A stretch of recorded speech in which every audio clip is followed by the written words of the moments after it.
Hello everyone, and welcome to Power Pages Tips. My name is Nicholas Hayduk, and this is tip number 347. Open VS Code Desktop from web.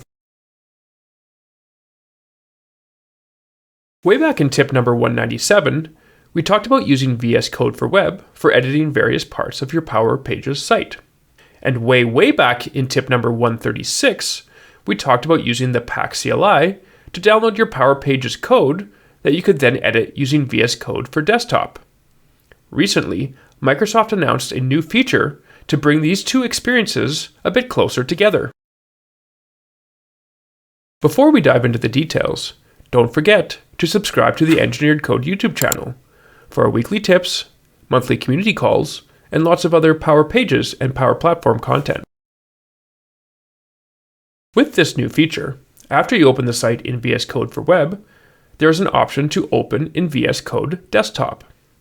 After a few clicks, assuming you have VS Code Desktop and the Power Platform Tools extensions already installed on your computer, you'll be prompted for a directory to download your site to.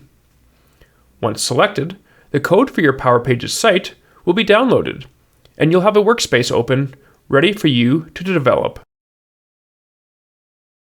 If you don't have these tools already installed, this new feature will prompt you to do so.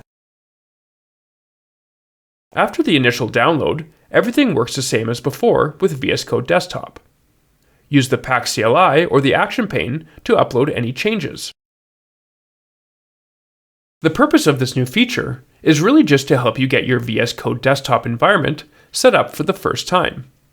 It takes care of launching VS Code, signing into the correct environment, downloading the code, and opening the project.